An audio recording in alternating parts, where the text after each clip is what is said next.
Candidates vying to become the next state superintendent of public instruction met Wednesday night for an online forum to discuss their differing assessments of Wisconsin's public education system. Incumbent Jill Underly and challenger Brittany Kinzer disagreed starkly on where Wisconsin schools are right now. Kinzer says she's running to restore standards that were lowered last year. She pledged to work with parents, increase transparency, ensure money gets into classrooms, reward great teachers, and decrease bureaucracy. Right now, unfortunately, 3 out of 10 children are only reading well enough to go to college or have a career. And in Milwaukee, where I live, we have the worst outcomes for our Black students, with only 5% of children reading well enough to go to college or have a career. Underly disagreed, arguing that Kinzer's claim that only 3 of 10 children are reading well enough to go to college is misleading. The candidates disagreed markedly on a range of issues, from teacher pay, special education funding, challenges for Wisconsin's rural districts, diversity, equity, and inclusion efforts, and expansion of voucher programs and charter schools. Kinzer says she believes new ideas are the solution to the problem. The election is April 1st. I'm Lisa Hale, 97.9 WGBW News. For news anytime, log on to WGBW.FM. A Badgers win in the tournament. Hi, I'm Mike Clemens with sports. March Madness, the Wisconsin Badgers men's basketball team with a victory today over the Montana Grizzlies. The final 85-66 in favor of the Badgers. Guard John Blackwell leading scoring with 19 points. Stephen Crowell, 18. John Tunje had 15. In all, 5 Badgers players with double-digit points. Up next, they face the winner of Brigham Young against Virginia Commonwealth University on Saturday. Marquette is in Cleveland, where they'll face New Mexico tomorrow night, game time 6:25. How much will making it to the tournament for a 4th year in a row help the Golden Eagles? Head coach Shaka Smart. I think a ton. Having been through the twists and turns of the NCAA tournament, I think both the wins that we've had and also the losses we've had taught us a lot of lessons, taught those guys a lot of lessons. When you get to the NCAA tournament, it does feel different. It still comes down to trying to be the best version of yourselves as a team and individually out there on the court. That's Marquette Shaka Smart with sports. I'm Mike Clemens. Local radio for you and your community. It's Civic Media's mission with stations across Wisconsin. Find your favorites at civicmedia.us. I'm meteorologist Mace Michaels. A partly cloudy sky tonight, a low in the upper 20s. Looking mostly cloudy for tomorrow, maybe a shower or 2 in the afternoon, highs to the upper 40s. Then we're back into sun Saturday, cooler, highs upper 30s to 40. Rain and snow possible Sunday. Currently it's 37. National Agriculture Week is here. Let's take a moment to bring attention to and celebrate the important role agriculture plays in our daily lives and that our Wisconsin farms play in feeding communities throughout the United States. This message made possible by local American Family Insurance agent Kyle Lang, offering home, farmland, auto, and life insurance. Visit KyleLangAgency.com to request a quote. Insure carefully, dream fearlessly with American Family Insurance agent Kyle Lang.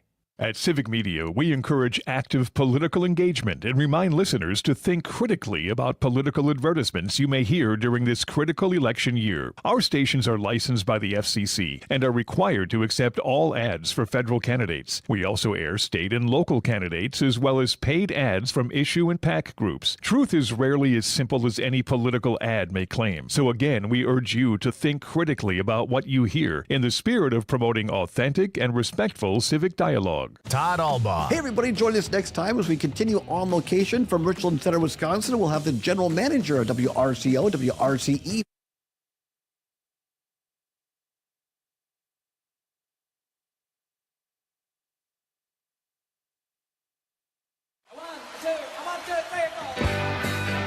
Broadcasting live from the Civic Media Studios in Green Bay, this is Nite Lite with Pete Schwaba, your inside source on everything entertainment from Wisconsin to Hollywood. Whatever gets you through the night, it's all right. And now, a guy who likes pina coladas but hates getting caught in the rain, Pete Schwaba. Welcome to Nite Lite, ladies and gentlemen. Hey, Wisconsin. What are you guys doing? How are you? Great to have you. Beautiful day here in the state of Wisconsin. And a beautiful evening here in downtown Green Bay after we got pummeled with snow. It's basically gone. And I always love that because it was very pretty last night. But it's nice that it's mostly gone. It should be gone. Conrad, what's your prediction? When can we say spring will be back?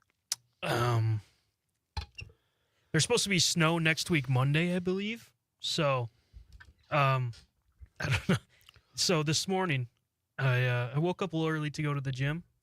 Good for just you. because I wanted to watch, You want to be ready for the game. Yeah, but if they needed me, I was ready to You go were in. ready to go. But when I walked out, eyes were barely open, just trying to get in my car. It was still slippery out there. Yeah. But it was like so fast. All of a sudden, all the roads were clear, and I love that. I can handle that. So I had my water bottle in my hand, and I did like a cartoonish slip. Oh, no. Water bottle flew out of my hand. I fell backwards. Right as the girl you were trying to impress left her apartment. And I texted my friend that. He goes, "You wouldn't believe it, but the same thing happened to me this morning." Was that bad? Yeah, Wow. and he lives in Milwaukee, so that was funny. We did it on opposite ends of Wisconsin. Simultaneous statewide slips. What are you benching these days? I don't go for max bench. I just do reps. Okay. How many reps? Well, I start out. I do. If this is a personal question, No, stop no, no, me. no, I don't know what, because I don't want to, I'm not too good on the math, so I can just tell you how many. But the best I got was 2 plates, 10 and a 2.5. I don't know, just why I 2 added plates. Okay. I don't know why Is I there added it. food on those plates, or are you just lifting the plates? Well, how does that work? Well, the bar's 45, and then the 2 plates are 45. So you get 2 plates on each side. At That's 10. 90. That's 180. The bar is 40. 45. So you're pushing up 225. Oh, more because I 10 added 10. Oh, and then you add 10. So you're 245. Plus, Dude, you're a plus- tank. Plus 5. What's But, the I mean, 5? that Is that was- the knobs that go on the end? You can tell I'm a serious weightlifter. I just called them knobs. No, I can't do that now, but that was back when I was in college and just had nothing to do besides go to the gym and eat protein. Try to increase your bench. That's like at college. Nobody cares how much they can bench once No. they leave college. It's like kind of a thing with dudes. I don't know if it is with girls, but I remember that everybody's like, "What do you bench? What do you bench?" Now I don't even know.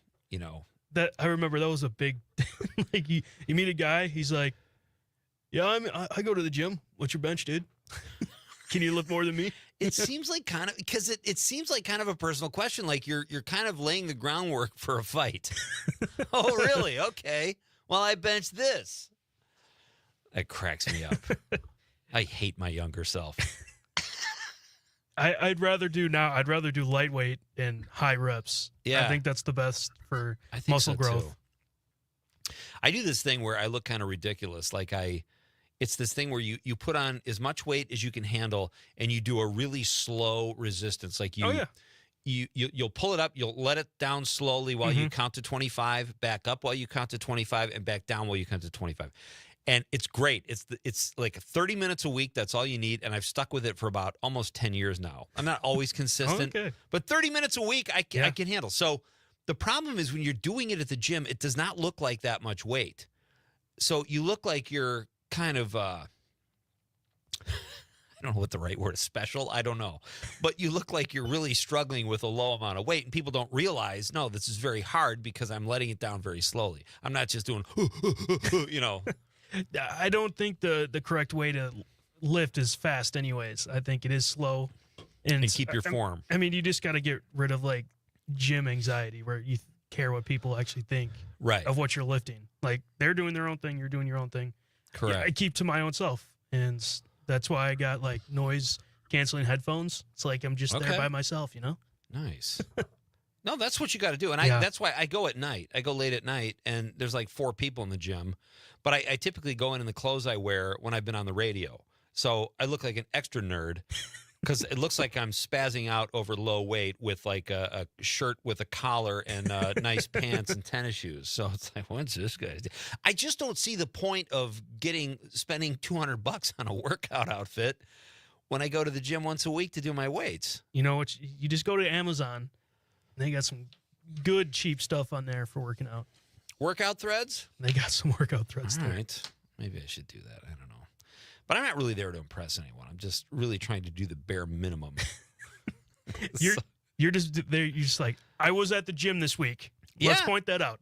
It's 30 minutes of resistance training. If Yeah. I can't handle that, I'm pathetic. So, hey, all right. This has been Weightlifting Talk with Pete and Conrad. We're coming right back. We'll answer your questions about barbells and dumbbells and blasting your quads and everything we can think of.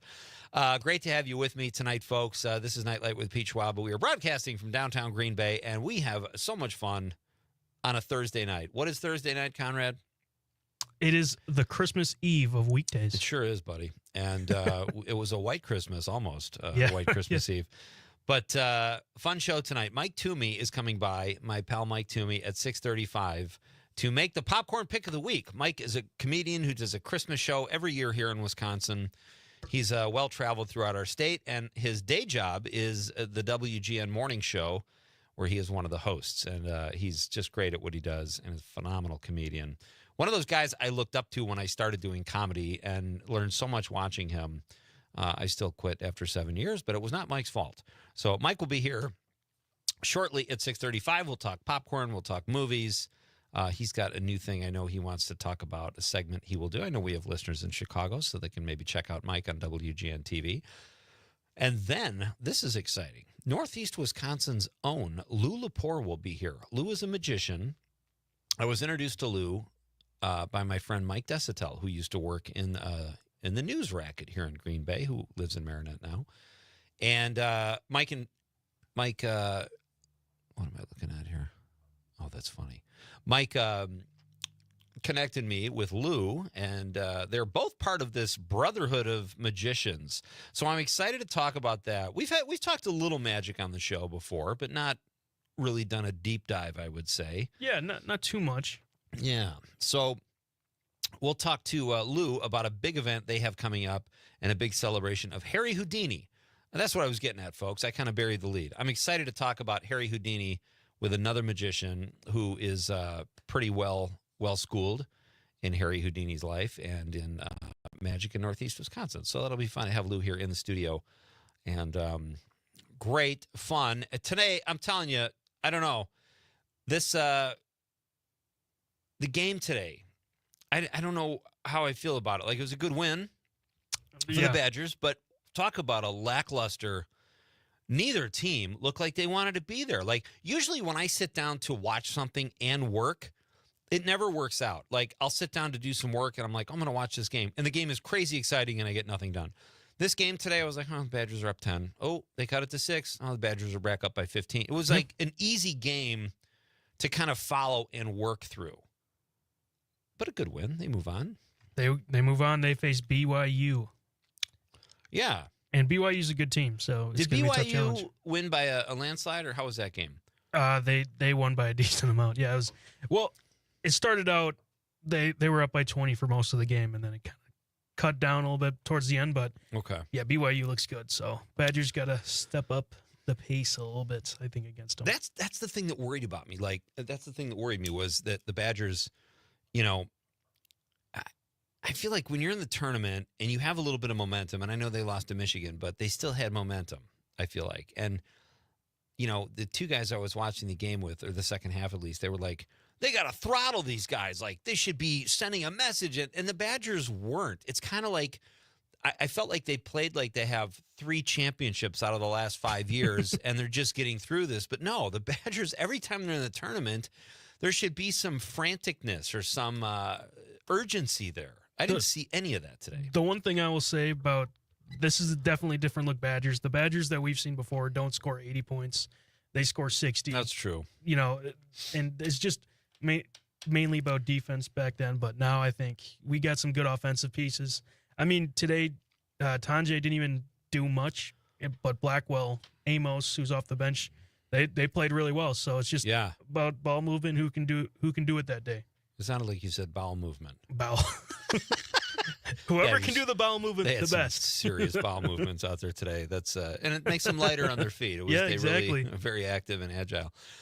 Hey, we got to get to our question of the night, and it's based on. Before you do that, Conrad, today is National. What is it? Ravioli Day. I think it's National Ravioli Day. And that got me thinking, we've done so well. People love responding to food questions. So our question of the night is happening now. Let's talk about the question. Okay, question. Question. Pregunta. Question. Okay, I have a question. Questions? This question. Domanda. Question. Questions. What's your favorite Italian dish? This got my brain. I was racking my brain trying to figure out because I love Italian food. I don't eat it as much as I used to because it's so heavy, but it is so good. And I have to say, I think I'm just going to say straight up garlic and oil. Linguine with garlic and oil, some extra garlic maybe, and give me some garlic bread, and I am set. I don't need the red sauce. Maybe a meatball on the side or something, but I just love pasta.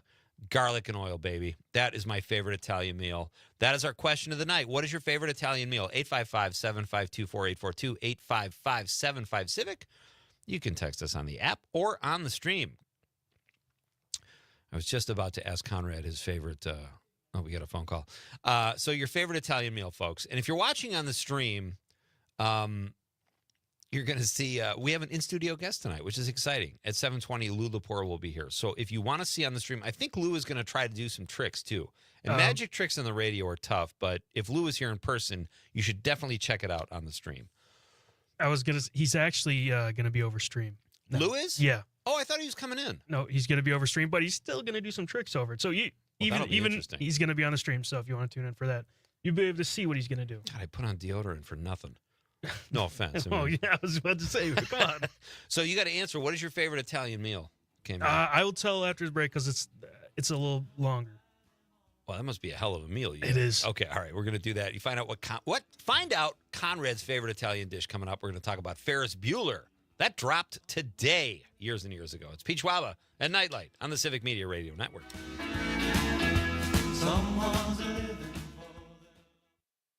.9 WGBW and WGBW.FM. Ready? While the teams get ready to choose their top draft pick, you can help Mino and the Mayor choose their top craft pick. Northeast Wisconsin is home to amazing breweries, wineries, cideries, and distilleries, and we need your help picking the best. We've drafted 10 of our favorites, but which local craft beverage creator will go to number 1? That's up to you. Top craft pick creators include Fifth Ward Brewing Company in Oshkosh, New Denmark Brewing, Duck Creek Distillery and Winery in Denmark, and Captain's Walk Winery in Green Bay. Vote for your favorite now by logging on WGBW.FM and click on Mino and the Mayor's Top Craft Pick. When you vote, you'll enter a random drawing to win $250 in gift cards from participating craft creators. Don't wait. Voting ends Friday, April 18th. Log on WGBW.FM and click on Mino and the Mayor's Top Craft Pick and vote right now.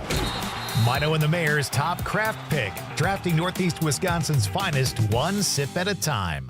Celebrate the women who have helped shape the world as we honor Women's History Month with powerful stories of Wisconsin's own. We acknowledge the courageous efforts of Dickie Chappelle. She defied expectations to become the first female war correspondent, reporting from the front lines of World War II and the Korean conflict. Editors at Life magazine and National Geographic called the Milwaukee area woman one of the most respected reporters of her time. Chappelle was 40 years old when she took up parachuting. She then made history by becoming the first woman to be approved by the Pentagon to jump into combat with American troops. Sadly, while on assignment in Vietnam in 1965, she was killed by a landmine. She was the first correspondent, male or female, to die in action. Her fearless pursuit of truth in the face of danger remains an inspiration to us all. We recognize the powerful women from the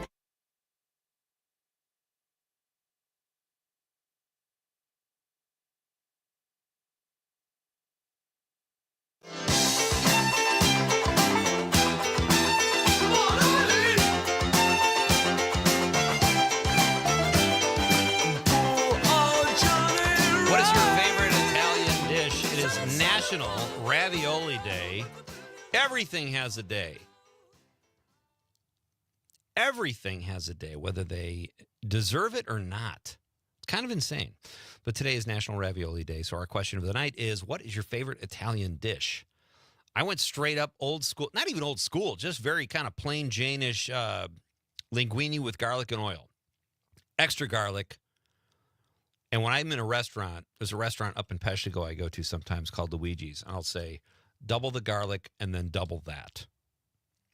No one likes me in their house afterwards, but it is a delish. So what is your favorite Italian dish? That's our question tonight. Conrad, you kind of teased us before the break, but what say you? So I guess it's not really a dish, but it's one of the best things I had when I was in Rome. It was this little shop right outside the hotel, and I got a pint of Peroni, which is their beer over there. Okay. And I had this ham, pastrami? I don't know. I can't remember if it was prosciutto. I think so, yeah. Okay. It was that on some like amazing crust with just a basic like butter garlic like sauce. There was no actual sauce on it, just that. And then some really good some cheese on there. It's like a personal pan pizza, pretty much.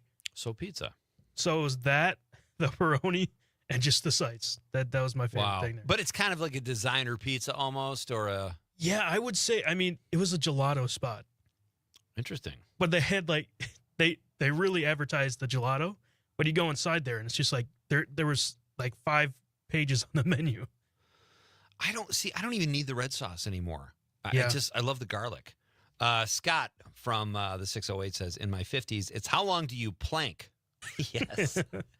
I'll tell you what, Scott, I love, I go through bouts where I'll do sit-ups, but I just hate it so much. I really hate the pain of sit-ups. And I can't do 20 sit-ups. I have to do it until it kind of hurts. And then I keep pushing myself and I just quit. And I don't do it for like a year. But I know how important that is, how important your core is as you get older. Who called, Conrad? Cindy called? Yeah, that was Cindy. Cindy, we had to reset our phones, so we'd love to hear from you if you want to call back. Steve from the 920 says, after watching the Badgers today, I have a strong feeling they will make it to at least the Sweet 16. That is my prediction. I hope they make it at least that far. I think they'll go to the Elite 8. I hope. I mean, with a 3 seed, you should be in that conversation in talks, somewhere. Yeah, definitely. From the 920, Cindy. Oh, phone not working. We figured that out. All right. AJ from the 608 says, hi, Pete and Conrad. Do you even lift? What does that mean, bras?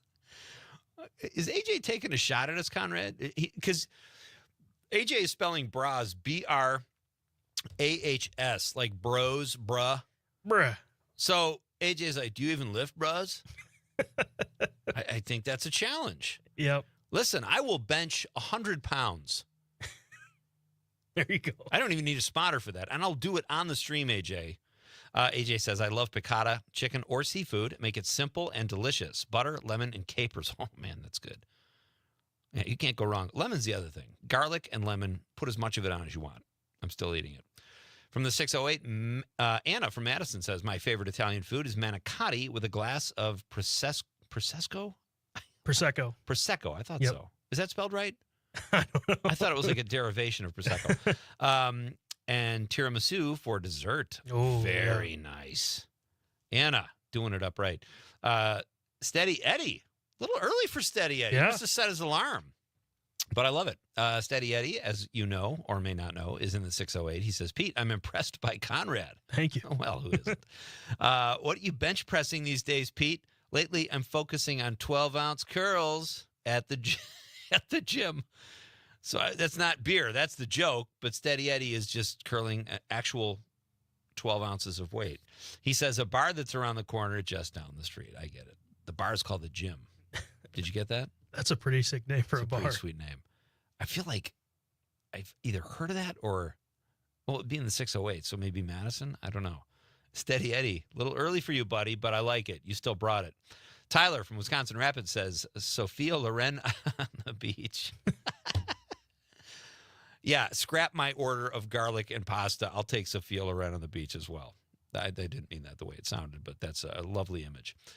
Thank you, Tyler, for the text. So let us know, what is your favorite Italian dish? It is National Ravioli Day, ladies and gentlemen, and that's what we are trying to find out. Badgers won today. That's exciting. I've been watching, I started Severance last night. Have you watched Severance?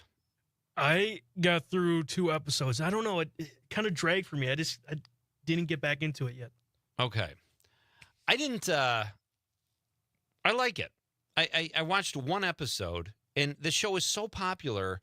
Like on paper, when I read about it, it didn't do anything for me. But it's so popular, people are flipping over this show to the point where when you go to Roku and you put S in search, Severance comes up. Just S. You go to Google, SE, Severance. Like, that's how popular this Apple TV show is. So I watched the first episode last night, episode 1, season 1, and I was confused, borderline bored for the first 40 minutes. And then it came around, and knowing what the premise is, I thought it was kind of cool. So I'll stick with it. But it must be something. It must go places because people rave about it. So I don't know. So we don't have time for a Ferris Bueller clip, do we? Did I talk too much? No, we actually got time for it's a 12-second clip, but I think you'll recognize it. Think we can squeeze that in? It's when they're out at the ballpark. All right. Ferris Bueller dropped today in 1987. Here's a little clip from Ferris Bueller at Wrigley Field. I think I broke my thumb. Hey, bada bada bada bada bada, so wing bada. Come on. Hey, bada bada bada bada, so wing bada. Kennedy, so wing bada. You know, I mean, that's a nice clip, but 12 seconds. There you go, folks. 12 seconds of Ferris Bueller on the anniversary of one of the greatest comedies from the 80s, brought to you by Nite. That's fantastic. What is your favorite Italian dish? It's National Ravioli Day. Jim from Appleton says, Italian food, yummy. My favorite is stuffed cannoli filled with hot cannelloni. I am not even close to being bilingual. Filled with hot sausage and spinach, covered with marinara and Parmesan cheese. Yeah, nice. Conrad's mom checks in and says, I love mushroom ravioli with a light wine sauce and garlic with a glass of Italian red wine. Yeah, love the mushrooms. You Kriegers know the drill when you go to Italy. All right, Mike Toomey is coming up. It's our popcorn pick of the week. Coming up right after Civic Media's award-winning news team tells you what's up. It's Pete Schwaba and Nightlight. Great to have you with me on the Civic Media Radio Network.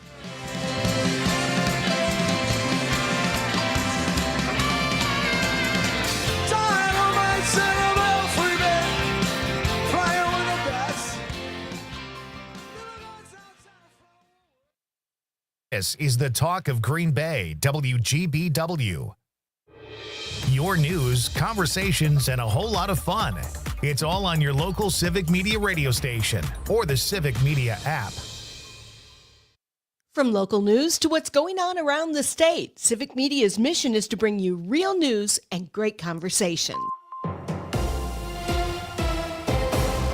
For 97.9 WGBW News, I'm Lisa Hale. The Wisconsin Realtors Association's February report was released Thursday, and it shows the median price for a home in the state is now $305,000.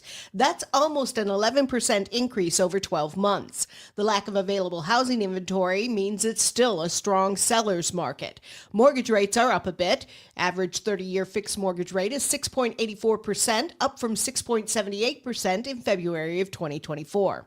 Tom Larson, the CEO of WRA, said with the high demand for houses, low supply, and high mortgage rates, affordability is low and will remain so for the foreseeable future.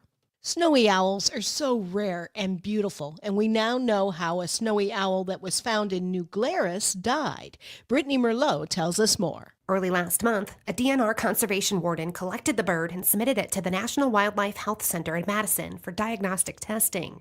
The results? Intestinal worms, which is common in birds of prey. They also tested it for the bird flu, which came back negative. The owl's location drew in dozens of visitors, and the DNR worried it might hurt their health. Despite no indication that human disturbance was involved in the owl's death, this case highlights that looks can be deceiving. For most of the bird's stay, the owl seemed to be doing just fine, with many stories of it being active and catching prey, and it did not appear to be starving. Yet, it was, for at least the final stages of its life, trying to conserve its limited energy. Survival for wild animals is a challenge. Disease, predators, injury, weather, unfamiliar territory, and inexperience are all natural factors that can lead to death.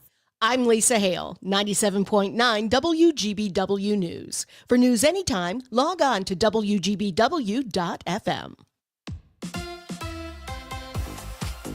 On your entertainment beat, I'm Pete Schwaba. If you're headed to the theaters this weekend, here are some moving pictures to consider. Disney's live-action version of Snow White is called Disney's Snow White. The film stars Rachel Zegler as Snow White and Gal Gadot as the evil witch, and it's packed with Snow White pals Bashful, Doc, Sleepy, and the gang. The story might be an age-old Disney favorite, but this new iteration is pulling only a 45% on Rotten Tomatoes. Not good when you mess up a classic. Here are a couple suggestions for films that are reviewing well. Sci-fi horror film Ash is the story of a woman who wakes up on a foreign planet only to find her crew has been murdered. The film has been called riveting and is pulling an 84% on Rotten Tomatoes. Magazine Dreams also has excellent reviews. The drama tells the story of a bodybuilder pursuing his dream of being on the cover of muscle magazines, but struggles with loneliness. Let's have fun at the movies.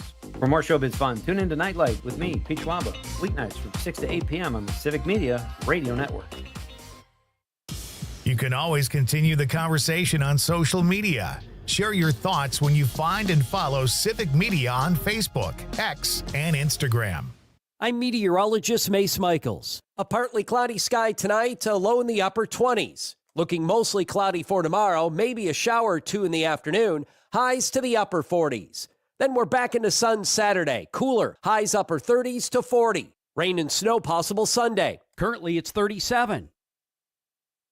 Appleton Cigar Company on College Avenue has been serving the community for over 25 years. If you are a cigar aficionado looking for a one-of-a-kind experience, you need to check out Appleton Cigar, which boasts the largest selection of cigars north of Milwaukee with over 706 cigars to choose from in a walk-in humidor. The Cigar Lounge offers an impressive variety of spirits and cocktails that pair perfectly with a premium cigar. For the full experience, come to Appleton Cigar at 415 College Ave, Monday through Saturday, 11:30 a.m. to 10:30 p.m. For more information, go to appletoncigar.com. The Todd Alba Show. L.A. Tom, L.A., what do you got for us? We do have a woman problem in this country. There is an issue there that needs to be solved if we are ever to have a female president. Look at Mexico has a president. Margaret Thatcher. It's just all over the world. I mean, you have to remember Margaret Thatcher. They had queens. Well, I mean, we have Lindsey Graham. Come on. Wow, that's true. The Todd Alba Show. Weekdays noon till 2 on your local Civic Media radio station and on the app. Dom Selvia. Next time, former U.S. Attorney James Santel.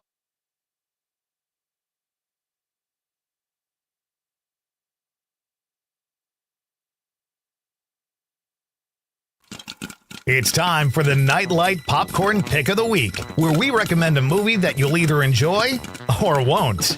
Here's your host, Pete Schwaba. All right, welcome back. This is fun. Every week, one of my favorite segments, we get to talk about movie snacks, what we like to watch, and then we get an actual pick from our guest of a movie that we should see that's being recommended to us. So always fun to do the Popcorn Pick of the Week. And joining me now to make this week's pick, you might know him from his Christmas show he does every year in Southeast Wisconsin. He's a comedian and a TV host from WGN TV on the morning show in Chicago. Mike Toomey joins me now. Mike, how are you? Oh, Pete, I'm just fine. How are you today? Doing very well. Tonight. Thank you. Tonight. Yes. It's Nightlight, Mike. Yes. It is the Nightlight. And I hope you're burning. I hope you're keeping the Nightlight on. Oh, we're keeping our heart light on, Mike. Hey, you know what? Because home's the most excellent place to be, and that's where I am right now. But listen, I heard your review or your mention of the Snow White and Seven Dwarfs movie. Did you know? Okay. Did you know that according to a survey, only 1 in 7 dwarfs is happy? Is it too late to change who we do the popcorn pick this week? Boy, Mike, I'll tell you what, you have to, I'm assuming that's not your pick. We'll get your pick in a minute, but that to mess up a Disney movie, like that is not reviewing well. You've got one of the most popular brands ever in movie history from one of the oldest studios, and you mess it up and you're getting bad reviews. How does that happen? Yeah, I don't know. It's almost like maybe you wonder if they're not running out of ideas, you know? How many times can we reboot something when it's really good?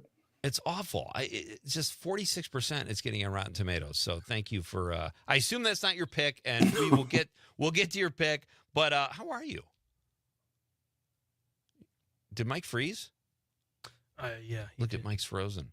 I think we had issues. Did we have this problem last time? I don't believe so. No. He looks very handsome. Look, he's just kind of smiling and his faces in one position if you're watching on the street. Or he's just doing that. That's something Mike would do. Let's see if we can reconnect Mike Conrad, see what we can do there. So while we are trying to get Mike Toomey back on the line, we'll go to our text line here. And Steve from Florida checks back in from the 920. He says, after our family trip to Italy this past year, taking a private lesson on making a fresh-made cheese ravioli and tiramisu was amazing, but my favorite Italian dish is still a good homemade lasagna. Yeah, it's hard to go. That's our Christmas Eve dish every year, Steve. My mom would make lasagna on Christmas Eve, then we'd have kind of the big turkey and stuffing on Christmas Day, but I love lasagna. And I like in lasagna, it's like you don't have humongous chunks of sausage. It's more subtle. So I love a good lasagna. That's a great text. That's our question of the night: is what is your favorite Italian dish? It is National Ravioli Day here in America. So all you patriots have some Italian food tonight. So do we have Mike back? He's not back yet. Oh, he's not back yet. Should we just call him? Yeah, I'm going to. You got his number? I'm going to get it. How'd you get Mike Toomey's number? Guy's a big star. Look at you. Conrad's got everybody's number. I'll tell you another movie that's not reviewing well. Mike and I were talking about Snow White. Robert De Niro, The Alt Nights is out, and it's Alto Nights. I'm sorry. And do we have Mike? No, say it. I don't speak sign language, so if you could just tell me what's on I was saying to check your chat. Yeah, my chat, okay. You can just ask me on the air for his number. I like looking up phone numbers on the air. You know what? What if something horrible happened to him? I hope that's not the case. He's one of my best friends, but can you imagine, like, we're making jokes and someone, like, invaded Mike's house and said, get off the radio? You're not allowed to be on radio. You're not allowed to be on radio. Hey, that bit I wanted from him with the marijuana PSA, he says he can't use that anymore. There's some sort of, I know. All right, I'm texting you the number, and then I will, and then we'll get Mike on the phone and see if we can get on with our popcorn pick of the week. Here's a pick. I was talking about the Alto Nights, the new Robert De Niro film. This is so sad because it's a Barry Levinson movie. It is not reviewing well.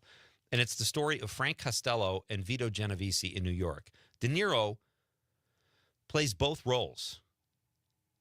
He plays the head of two families. And I don't know why they did that.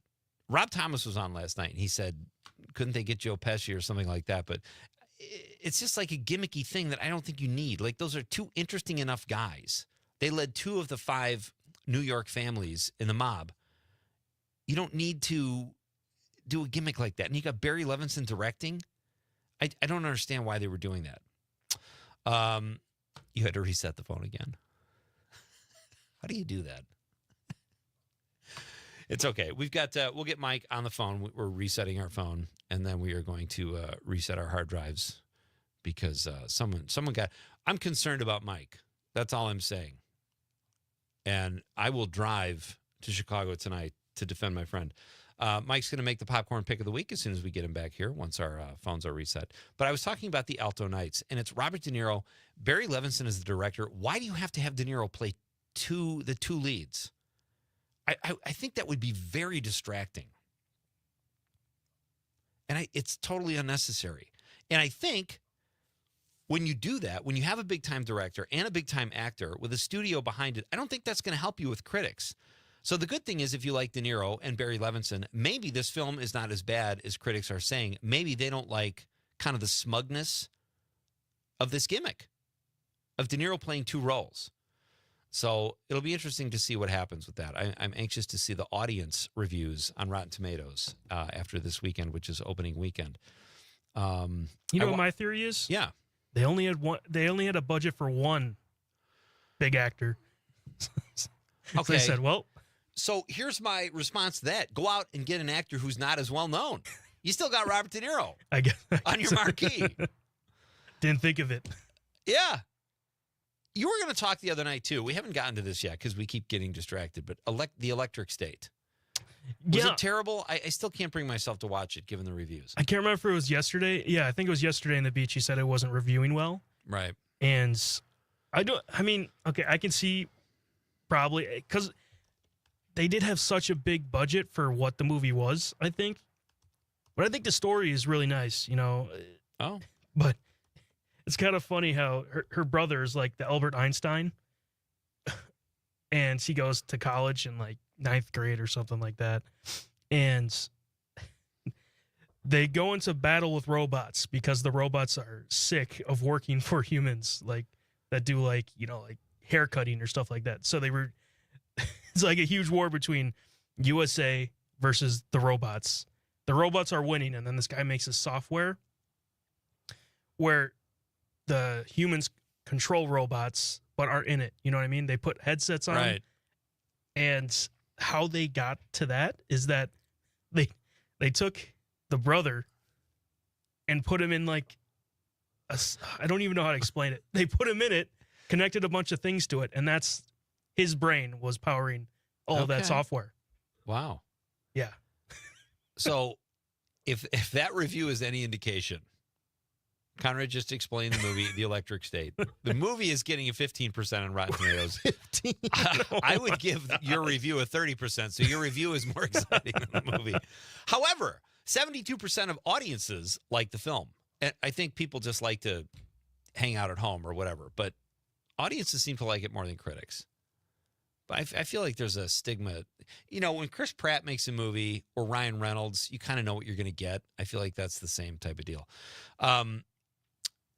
I also watched a film called, where is it? Elevation. Okay, a couple weeks ago, I talked about The Gorge, and I thought that was I said it's not a great movie, but it's a great streaming movie. And I feel kind of the same way about Elevation. Anthony Mackie is the lead. It's about a bunch of people who have to live in the mountains above 8,000 feet so that these creatures who wiped out 95% of the population can't reach them. They cannot go above 8,000 feet. So throughout the course of the movie, Anthony Mackie has to save his son. They live in this little community. He has to go below 8,000 feet to find an old hospital to get some asthma medicine for his son. And these creatures, obviously, he has to avoid them, and he goes down with 2 other people.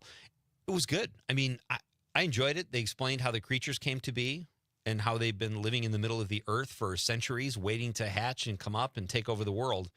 And I thought it was actually really enjoyable, especially for a streaming movie, a streaming platform movie. I thought it was really good. So there's a recommendation for you. I also watched Long Bright River, a new show on Peacock starring Amanda Seyfried. And I'll tell you about that one soon, too, because I really enjoyed that one as well. I'm crushing it on streaming. I haven't seen Electric State, though, yet. Do we have him? Oh, Mike's back? Yes, he is. Okay. Do we have him on phone? Okay. I prefer phone. It's old school. I'm an old school guy. Mike, how are you? I'm sorry. I don't know what's going on. I apologize for that. Oh, that's okay. Your face was kind of stuck in the stream. You had kind of a funny expression, and I didn't know if you were just doing that to be funny, because I wouldn't put that past you to do something like that. People say that to me a lot. Are you making that face to be funny? And then when you don't, answer after 2 minutes, they're like, "Oh, okay, I guess not." You're like, "What? What face? This is my face. This is my face." So, all right, Mike, we'll get into more of the popcorn. We're coming up. We got a couple minutes before a break, so let's get your popcorn pick after the short break. But I want to ask you, what is your favorite Italian dish? You're half Italian. Yes, sir. So it's kind of fortuitous that you're on the show tonight on National Ravioli Day, and I don't mean that in any kind of derogatory way. I love Italians. I kind of wish I was Italian. What is your favorite Italian dish? Well, I'm a big fan of ravioli on Ravioli Day, but lately it kind of goes in phases. But for the last several years, I've really enjoyed a good eggplant parmesan. Oh, wow. Do you find that the Really, eggplant really kind of messes up the consistency of the pasta? No. Okay. I do not find that. And I mean, if they do it right, if it's done right, it's hard to beat. Is that the kind of dish you would get down at Sinise's Winery in the 80s? Yes. As a matter of fact, it is. Here's my favorite story. This is a comedy club on the south side of Chicago that a lot of Chicago comics would work. And these 2 brothers owned it, and they were good guys, you know, and Mike thought he would take it upon himself to say to one of them, are they still in business, Mike? Is that place still there? No. Okay, no, I can they say are this not. now. All right, so you saw a mouse, and you went up and told one of the owners, and you say, hey, I just want to let you know, I saw a mouse by the kitchen. And what did he say to you? I think he said, like, oh, yeah? Where? I thought you said he just said, thanks, Mike. Like, it was not even. That could have been it. I don't remember. I just remember I was expecting, oh, my God, we got to get somebody on this right now. Call working. You know, but it was just a very, like, a shrug. That's okay. so funny. Do you have a team, Mike? Did you watch any basketball today? Who do you have? Did you make a prediction or did you fill out a bracket this year for the NCAA? I have not yet, but generally my go-to is always Barbizon School of Beauty. Ooh, they got it. And Trainco is very strong this year. We'll look for them to be the dark horse. They have a great backcourt. What? How about any of the clown colleges making an appearance this year? They've been quiet the last few years. No, they all kind of beat up on each other all year. None of them really, emerged with a good record. But it's nice when they would travel to go to visit another school. They would do it in one car. And then their gear would arrive in another Volkswagen Bug. Oh, that is great. How do you, are you an Illinois fan, though? I mean, you live kind of south of Chicago. You're kind of right in the thick of it. I know your son went to U of I. Are you an Illinois fan? Not entirely. I mean, I like basketball. I like the tournament, but I'm one of those people who doesn't really get too interested until a couple rounds in when there's a Cinderella team has been established and some of that. But yeah, hey, if Illinois is in, I certainly want them to win. Yeah, that is some serious diehard fandom. I'm just the opposite, Mike. I like the first weekend with all the games and the craziness and the upsets. And then obviously I'm with you. If there's like a Cinderella team, I'll get behind that too. Mike Toomey is here. He is one of the hosts of the WGN Morning Show in Chicago and a comedian who does a Christmas show here in Wisconsin every year. We'll talk about that too. But first, technical issues behind us. We're going to get Mike's popcorn pick of the week. That's coming up next on Night Light with Pete Schwaba on the Civic Media Radio Network.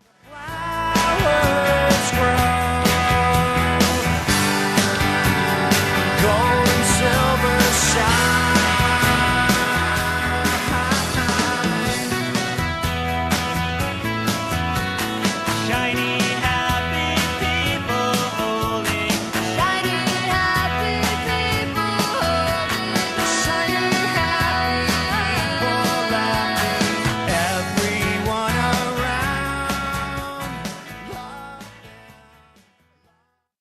You're listening to the Talk of Green Bay, WGBW, home for Nightlight with Pete Schwaba.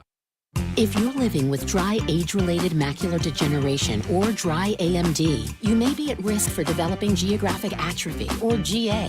GA can be unpredictable and progress rapidly, leading to irreversible vision loss. Now there's something you can do to slow it down and get it going slower. Izervay is proven to slow GA progression. Izervay gets GA going slower. Izervay or avacincaptad pagel is a prescription eye injection used to treat GA. Don't take it if you have an infection or active swelling in or around your eye. Izervay can cause eye infection, retinal detachment, or increased risk of wet AMD. Izervay may temporarily increase eye pressure. Your vision may be impaired after an eye injection or exam. Don't delay. Ask your doctor about Izervay today. Izervay gets GA going slower. Visit Izervay.com. That's IZERVAY.com. Winter is out and winning is in. It's our Break into Spring statewide text to win contest on your local Civic Media radio station. Your daily shot at a Chula Vista getaway, Milwaukee Brewers club level tickets, or $100 cash. And every entry gets you closer to the grand prize. A brand new Verlo Queen mattress set complete with a mattress, sheets, protector, and pillows. Download the Civic Media app from the App Store or Google Play Store. Choose your station that gets set to win starting Monday, March 24th. It's time to break into spring with WGBW. The Dom Salvia Show. Musk is so arrogant that he is even intervening right here in the state of Wisconsin. Republican Rep. Brian Stile said in a statement that Sanders was on a fear-mongering tour. Maybe you should be afraid when billionaires can buy the presidency, when billionaires can buy... That's a little scary. And I think so. We, the people, should do something about it. The Dom Salvia Show.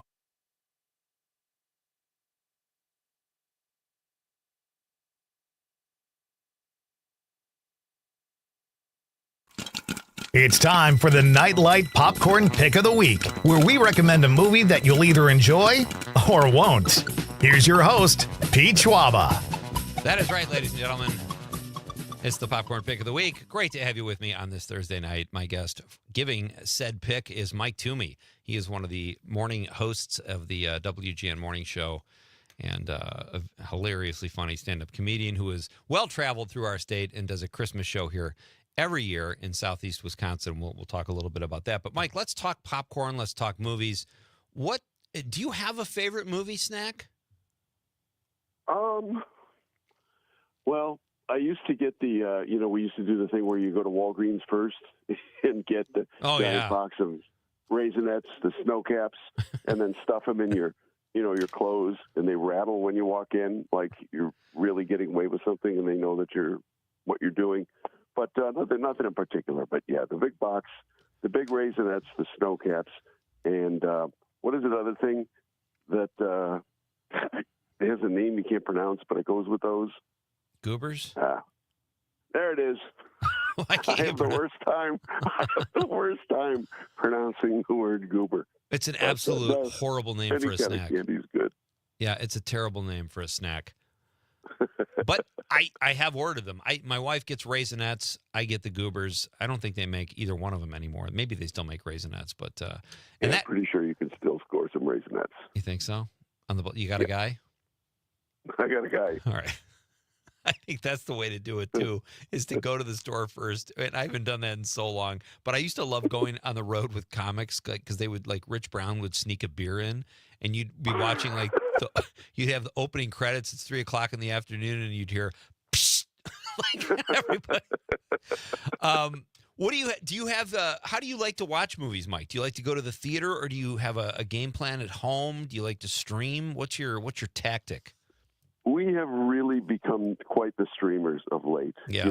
I mean, we would go occasionally to the movie theaters, but then once COVID hit, we're those people who haven't really made it back. I've probably been to maybe 3-4 movies since COVID at the actual theater. Oh, no kidding. We look forward to our Fridays here, and we'll just stream stuff. Do you find this is what happens to me when I like to stream stuff too? I mean, it's just so easy. Obviously, I can watch 2 or 3 things in a night. But I find myself getting up a lot. And I don't know if it's like because I'm semi-OCD, but I'll go, oh, wait a minute. I should go turn that light off, or I should get this dish done so I don't have to do it later. Maybe I should pee. I don't really have to go, but I'm bored, and I want to not have to go in a half hour. You know what I mean? Like you kind of find excuses to do things. No, I find it pretty easy to just stay on my back the whole time. Yeah, thanks for the assist. So what do you eat at home, though? Do you have a different snack? Because you can make anything if you're at home. And usually Friday, I mean, when you get old, you become sort of ritualized a little bit. We tend to order a pizza and just try to whip through stuff on a Friday night. What kind of pizza? Well, we get several options around here, Pete. There's a lovely dessert pizza at the place down the road, but any kind is good. Okay. All right. I think Conrad, you ready? I think we're ready to get our guest, Mike Toomey's Popcorn Pick of the Week. Conrad, if you please. Ladies and gentlemen, it's the Nightlight Popcorn Pick of the Week. Giving this week's pick is comedian Mike Toomey. All right. Now, I'm going to go way back. I don't know how many people give you, like, really old movies or lesser remembered movies, but I'm going to go all the way back to 1939. There was a movie I watched when I was up really late, and I just stumbled upon it, and it just hit me at the right time, and it was the coolest movie. It's called On Borrowed Time with Lionel Barrymore. Have you heard of this movie? I have not. Okay. It's kind of got like a Twilight Zone element to it, and in 1939, so that's 8 years before he was Mr. Potter in It's a Wonderful Life. But he still played the old man character, and he cheats death is essentially what he does in this movie, and all the stuff that happens in the course of it is really pretty clever, pretty cool, very very Twilight Zone before the Twilight Zone. I was not expecting that, Mike. That's a great pick. When's the last time you watched that movie? It sounds like it's one you've gone back to over the years. I actually watched it less than a year ago when I was sitting up late. I found it on one of the streaming services and watched it at like 2 a.m, which is how I discovered it in the first place. I wasn't expecting it, and came across this movie, and for whatever reason, some movies you just remember them vividly, line for line, scene for scene. That's mine. That's fantastic. Are you a fan of film noirs? Yes. Me too. I've been so into those lately, and so many of the streaming services, you know how it is. You watch one, the algorithm takes off, and all of a sudden you've got like 50. This is one of those times I actually like that because I've seen so many great ones, and I've learned to sort of teleport myself back and watch a movie through different eyes almost, or in a different era. Like 20 years ago, I probably would not have enjoyed film noirs as much, but now I can't get enough of them. Right. And depending on what the theme of it is or what they're talking about, sometimes it loosely holds up today, and you can assimilate it with something that's going on now, or the same types of arguments that people have. Do you have a favorite actor from that era? Well, going way back, I mean, I actually loved him. I thought the Lionel Barrymore was like, a standout. Of course, that whole "It's a Wonderful Life" movie. You gotta love Jimmy Stewart. You gotta, love all those guys. But yeah, I'm gonna go Lionel Barrymore. I love it. That's great. Mike, can we keep you for a few more minutes after the news? Of course. I felt like our time was cheated a little bit, but I have a few more questions for you. Then we'll let you get on. I know you have to get up at like 3 a.m, right? 4. Okay. All right, Mike Toomey's my guest. He's one of the hosts of the WGN Morning Show and a very funny comedian. We'll talk a little bit about a Christmas show he does here every year because I want to whet people's appetite, Mike, as the year goes on. We'll do all of that after the news. This is Pete Schwaba and Nightlight on the Civic Media Radio Network. How much do you commit yourself? It's my love. Don't you forget, it's my love. It never You're listening to the Talk of Green Bay, WGBW. Maggie Dawn. Hey, everybody. I'm taking a little bit of a spring break, but we got a very special best of episode for you, and look forward to John and Gordy in the seat for the Maggie Dawn Show next week. The Maggie Dawn Show, weekday afternoons from 2 till 4. Hey, it's Amanda, and we all know that Northeast Wisconsin has some of the best events around, but trying to find them all can be tricky. So here at WGBW, we decided to do the work for you. Prevent boredom on any night by going to WGBW.FM and click events in the top right corner. You'll never have to spend forever scrolling to find out what's going on in your area. And if you got an event to share, hit us up by emailing info@WGBW.FM. We can work together to have real news and great conversation while giving you the 411 on what's happening in New Wisco. Enjoying this local program? Find the complete Civic Media lineup at civicmedia.us or the Civic Media app. This is 97.9 WGBW Denmark, Green Bay's real news and great conversation, a Civic Media radio station. ABC News, I'm Dave Packard. President Trump has signed an executive order directing Education Secretary Linda McMahon to shrink the department she oversees. He says it's about returning student issues to the states. ABC's Selena Wang at the White House. Well, the president's goal is to completely get rid of the Department of Education, but that requires an act of Congress. So what this executive order does is it directs his education secretary to do everything within the legal limits of her power to gut this agency, to diminish it as much as possible. Time's up for the White House. A federal judge now demanding details about prisoners deported to El Salvador and the notorious prison where they're being housed. President Trump defiant, and a new post on a social media platform saying it's the, quote, obligation of law-abiding agencies of government to have these orders overturned. The Boston Celtics ownership group has agreed to sell the franchise for $6.1 billion, an investor group led by William Chisholm buying the NBA team.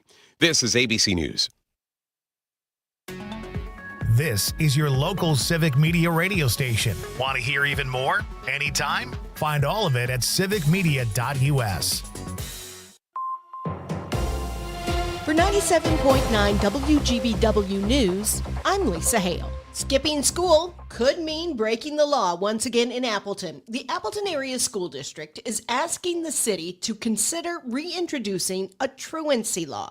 Superintendent Greg Hartgeese told the Appleton Common Council that the district is facing chronic absenteeism. He said in the last year, over 1,000 students missed 18 or more school days, and almost 300 of them missed more than 50 days last year. Hartgeese says they don't want to go back to the days of punitive measures and truancy court. The district had that until 2019 when the law was repealed. We have no interest in punitive measures other than whatever will get a student to engage.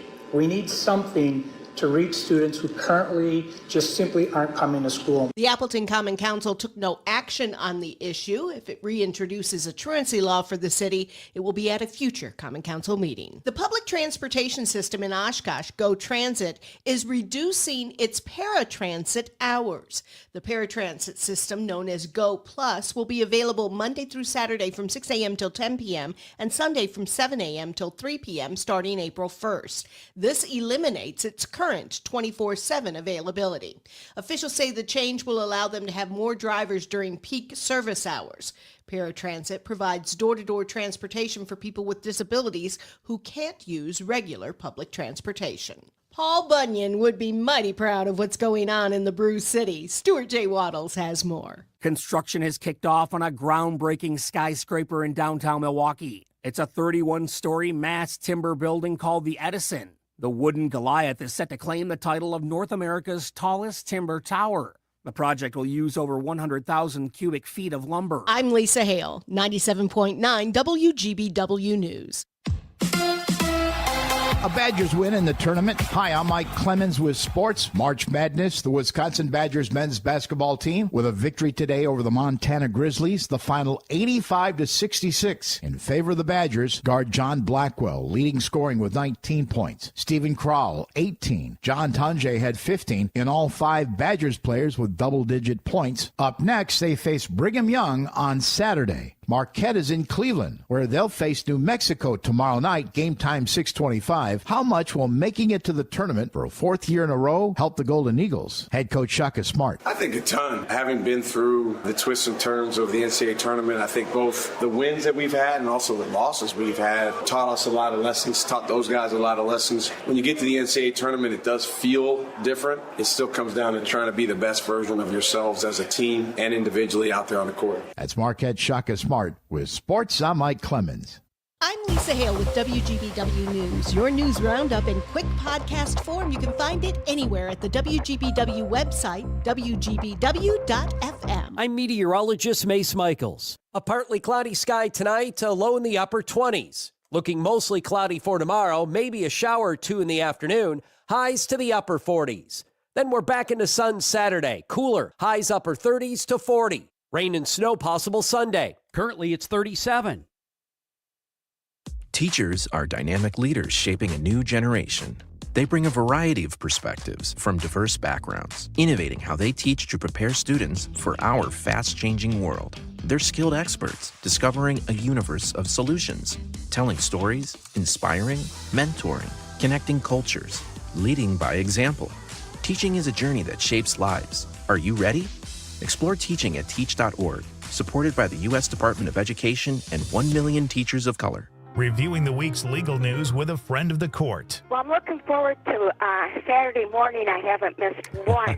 Outstanding, just like being in school. It has been a week in the areas of law and government and the aspiration for justice in America. As always, I am delighted. I am honored that you have chosen to spend some of your weekend time with me in discussion. Amicus, a law review with Jim Santel. Saturday mornings from 9 to 11.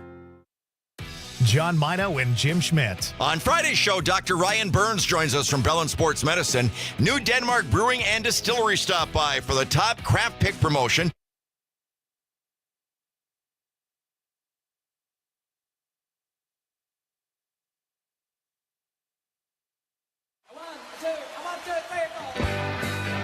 Broadcasting live from the Civic Media Studios in Green Bay, this is Night Light with Pete Schwaba, your inside source on everything entertainment from Wisconsin to Hollywood. Whatever gets you through the night. All right. And now, a guy who thinks outside the box and hates cliches. Pete Schwaba. That's me, ladies and gentlemen. So great to have you with me on Night Light tonight, folks. I am Pete Schwaba, your host. Conrad Krieger. Whole government name? What are we riding shotgun? I don't know. I never know. I always want to say Kruger. Still to this day, but I managed to muscle through your last name because I have a last name like Schwaba, so I get it. We just made our popcorn pick of the week, folks. On Borrowed Time, starring Lionel Barrymore by the great Mike Toomey, the hilariously funny Mike Toomey, who is on the phone with us right now. Our question of the night, which I did ask Mike, and he said eggplant parmesan, is what is your favorite Italian dish? It's National Ravioli Day. It's about time ravioli was recognized as one of your better, if not organically cool-looking pastas. I say straight up linguine with garlic and oil, extra garlic. Conrad said the pizza, the crazy Italy pizza with the really designer pizza. Mm-hmm. All delicious. No wrong answers. There are only your answers. But let us know. Be part of the show, and we'll read your text on the radio. Mike, I have to ask you, you said, all right, we played your bit, the public service announcement you did years ago. Which one was that? For the marijuana. Okay. And you can't use that anymore. Yeah, that was a, something that got shot down. But let's say you shared that with us like a year ago, and we are able to dig it up. Can we play it, or will that get you in trouble? Not while you're on the show, but just as a public service announcement when it comes to marijuana. To warn people. I suppose if you were able to find it, I don't know where it is, but we did it like how many years ago? Oh, it's old. Over 4 years ago. Wait, that's when you wrote that? Which bit are you talking? We're talking about careful, Bill. You can't stop that train with your face. Oh, yeah, no, I'm sorry. We were talking about two different pieces. Oh, okay. No, that one, I can get. No, you can play that one with me, of course. We have it somewhere in the Nightlight archives.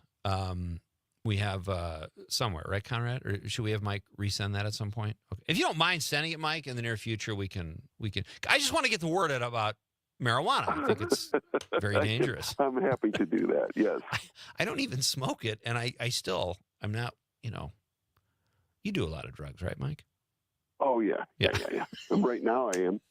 That's why I'm such a bad guest. Anything to get through this interview, Pete. So, all right. So we had a texter or someone emailed the show, and I have to find her name here, but she asked about Kirk Rocker. This is a character you do, and her name is Jewel Smith, and I'm surprised I didn't know about this character because we've been friends for so long. I feel like I know, you do all these great characters. Tell us about Kirk Rocker. Well, Kirk Rocker is a takeoff on like every shock jock who thought he was like, just being outrageous, and all he was doing was like swearing, on the air. Like he felt like he was pushing it, and he would, he would talk like this and say, "Man, I'm just telling the truth. That's all I'm doing. All these other asses on the air, man, they're just kissing the corporate ass, man." And the guy, he says the word ass all the time and tries to work that in with like all these ass monkeys out there, sitting there walking the corporate line and kissing the corporate ass. Well, I just tell the truth.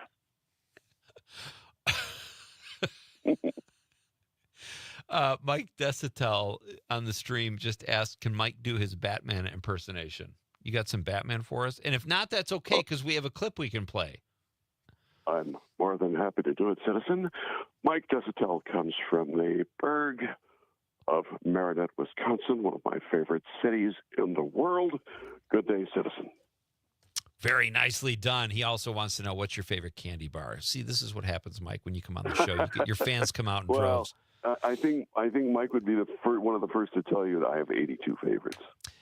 Okay, so is that bit available to play? Do you have that on? Do you have a recording of that or something we could? Because that is one of the greatest stand-up comedy bits ever, and a lot of comics have stolen from you and made kind of their own derivation of that bit. Is that out there somewhere, or do I have to beg you to do it on the air next time? If you go to drybarcomedy.com, you can check out my Dry Bar special, and I close with it there. Oh, fantastic! All right, we're totally doing that. Connor, take a memo. We got to find that.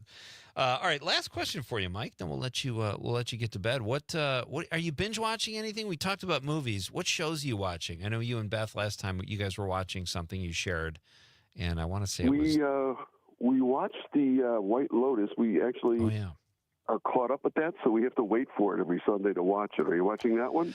I just finished season 2 about 3 weeks ago because I wanted to go right into season 3, but I forgot they roll them out like that, and I can't stand that. I have about 4 of them built up now in season 3 just because I want the option to at least continue if I'm digging it, you know?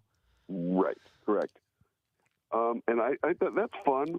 We just finished the first season of a show called Paradise on Hulu. Did you watch that? No, I've heard that was good. Yeah, Sterling K. Brown, and it's kind of got a weird futuristic James Marsden is in it. It's really good. It's really well done, and it left us, looking forward to that next season. What about, have you seen Severance?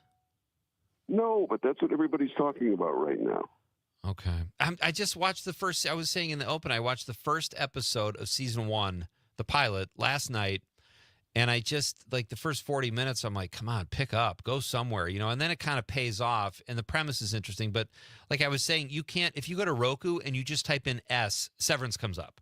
Like if you go to Google and type in SE, Severance comes up. Like it's this crazy popular show. So it's kind of like one of those things where I feel like I'm being bullied into watching it almost.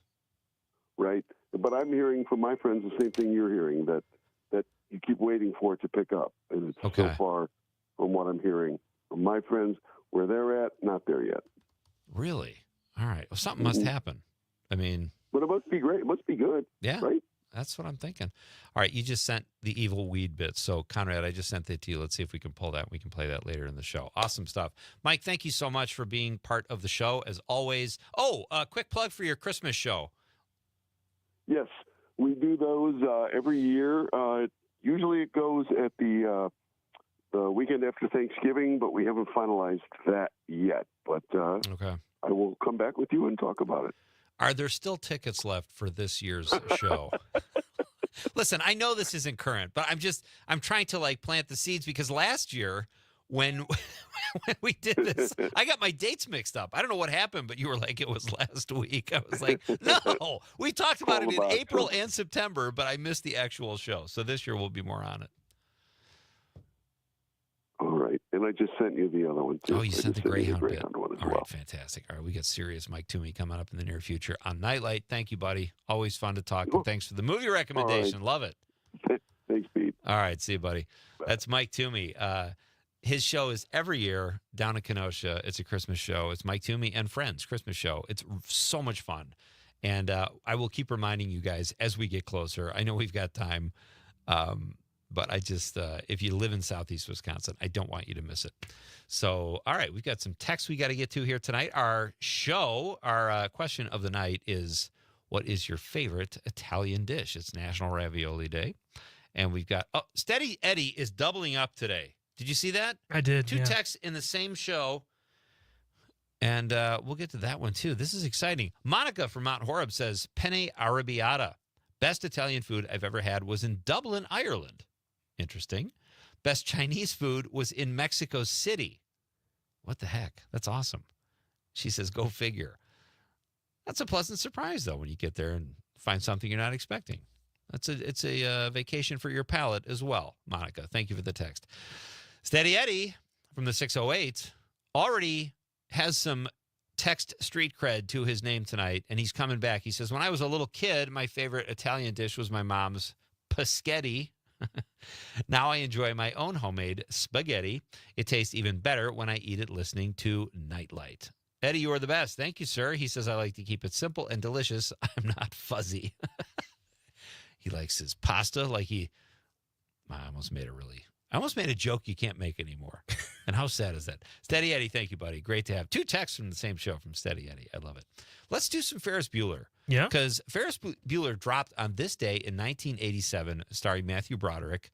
And I think, is it Matthew Broderick's birthday? Or did we pass? That was recently, though. You know, one thing about Matthew Broderick I didn't know was that how many movies he was actually in that I've watched, and I just didn't know it was Ferris Bueller. You know what I mean? What do you mean? Wait. There's a lot of movies he's in that I didn't realize that's Ferris Bueller. Oh, I gotcha. Yeah. Oh, yeah. He's got a great resume. I thought this was funny too. I saw that it was Gary Oldman's birthday today, and we just played that clip. Stephen Colbert last night. Maybe we should play that too because it's in honor of his birthday. Stephen Colbert addressed Gary Oldman's role in Slow Horses, where he plays the leader of a kind of a disgraced MI5 group, and he's just kind of a slob, and he passes gas all the time on the show. So Stephen Colbert thought it would be funny if he put together a montage of Gary Oldman's other movies in which he passes gas. And Gary Oldman cannot stop laughing. Let's play that, and we'll come back to Ferris Bueller. But let's play the Oldman clip. Do you think any of your previous characters, any of those performances, could have been improved by passing gas? Because I have here an example. We took some of our favorite performances of yours and added that undefinable Jackson Lamb quality. Here we go. And I bid you welcome, Mr. Harcourt, to my house. Come. I want you to listen to me very carefully, Harry.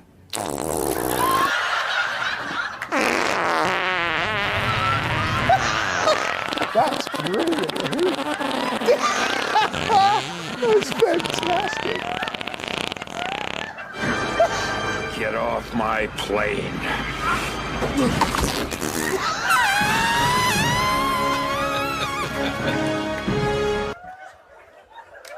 Any regrets of holding out this long? Before adding that je ne sais quoi to certain characters? Oh, God. Oh. Yes, very good. Could have been. Could have helped a few. Could have been. Could have helped a few. Could have been. Okay. He couldn't even catch his breath. He was laughing so hard. And the best one was right in the middle. He was Churchill for that really long one. And this guy is giving him this look. It's worth a Google. The visuals are hilarious. But Gary Oldman laughing like that is even funnier than the sound effects. Great stuff. All right. What is your favorite Italian dish? That's our question of the night. Let us know at 855-752-4842, 855-75-CIVIC. When we come back after this very short break, magician Lou Lepore will be here talking about a great event coming up in Appleton, and we'll do a deep dive into Harry Houdini, too. It's Pete Schwaba and Nightlight on the Civic Media Radio Network. The 2025 draft is almost here, bringing in guests from around the world for this once-in-a-lifetime event. Enjoy ultra-high-end luxury with Simple Life Hospitality's NFL Draft Homes. Available to fit all budgets. Experience hospitality at its finest with concierge services like private chefs, transportation, grocery delivery, and daily excursions. Doing a corporate retreat? Have your company host a party at a draft home in walking distance to Lambeau. Visit SimpleLifeRentals.com and make the most of this unforgettable event. Hey, it's John Mino. And Jim Schmidt from Mino and the Mayor. Want to stay in the loop with all things Northeast Wisconsin? Sign up for the WGBW weekly newsletter. Get the latest local stories, updates on the weather, and a special feature from our Mino and the Mayor podcast. It's your one-stop shop for real news and great conversation in Northeast Wisconsin. Log on to WGBW.FM today and get signed up. Real news, great conversation. Sign up today at WGBW.FM/newsletter. I'm Dan Schaefer. Let's recombobulate. Folks, we've got to talk about Derek Van Orden. The second-term congressman representing Wisconsin's 3rd District is at it again, dodging public meetings and making all kinds of unhinged comments. As many scramble and struggle to understand the chaos of what's happening in Washington, D.C., and how it's impacting people here in Wisconsin, Van Orden has been as frustrating and disrespectful as ever. In one instance, Van Orden took to social media to berate a veteran who had been fired from his job at the VA by Elon Musk's Department of Government Efficiency. And the veteran in question is simply someone who was just reaching out to his congressman, looking for answers. Van Orden's office has also hastily canceled public meetings, and he has made some especially wild accusations about people who have been attending these public events. Congressman Van Orden needs to stop this unhinged madness, and more importantly, be more available and accountable to his constituents.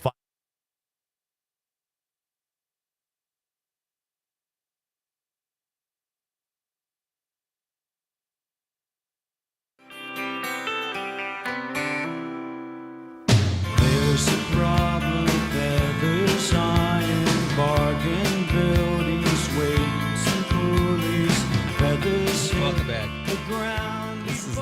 Pete Schwaba. I am Pete Schwaba, your host. Conrad is riding shotgun, working the board. Todd from the 920. If you type SE into Google, I'm pretty sure some NSFW content will come up. That's not what happened earlier. I don't know what he means by that. Maybe Todd from DePere's algorithm is a little different from mine. And now I'm doing like these mental gymnastics trying to figure out what SE could bring, but we don't have to get into that. Thank you for the warning, though, Todd. I appreciate that. All right, this is exciting. We've talked about magic a couple times on Nightlight since our inception, and right now, joining me here on the show is magician Lou Lepore. He is a Northeast Wisconsin resident who is going to talk to us a little bit about Harry Houdini and a really cool event coming up in Appleton in the very near future. He joins us over the stream. Lou, how are you? Great, Pete. How are you? It's great to meet you. Very nice to meet you. Thank you very much for having me on. I'm excited because first of all, I thought you were coming into the studio, so that's my bad. That's on me. But I also want to see how you plan to do magic over the stream and knock our socks off here. You just must be good at your craft. That's all I'm saying. I think I am. Yes, I've been hired a lot. I used to do it full time, and magic has changed quite a bit. Especially since COVID hit. People have backed off a tiny bit on that. They're not having as many people, magicians doing strolling or close-up magic at restaurants. Right. But the guys that are in this group that I belong to, we're all very, very good and pretty proficient at magic. That's great. Hey, I just got to tell you one thing. Yeah. Gnocchi is my favorite Italian meal. No, I was going to ask you anyway. Believe me, I wasn't going to let you off the hook. I thought I'd beat you to the punch. I'm full-blooded Italian, so. Oh, I thought so with that last name. But I was in Milwaukee about a month ago at a place down near Pfizer Forum, this great Italian restaurant, and I ordered gnocchi for the first time in 20 years, and man, it did not disappoint. It was great. So I'm with you on that. It's not my favorite or my go-to, but man, I love a good plate of gnocchi. So with marinara sauce? This was... I'm not a red sauce guy. I think I kind of sidestepped the red sauce and went with it had a different kind of sauce on it, and that's why I ordered it, and I can't remember it right now, but it had tons of garlic. Oh, good. Yeah. You cannot go wrong with garlic. I totally agree with you. All right, so before we get into your career and Houdini and this great event coming up, Lou, tell us and tell the listeners a little bit about yourself. How did you get started? A little bit about your background, if you would. Oh boy, I got started pretty young in magic. I was between like 8 and 10 years old, and I was gifted a book on magic and a couple of different tricks from a small shop in Evanston, Illinois. It's since gone out of business. From there, I just got the bug.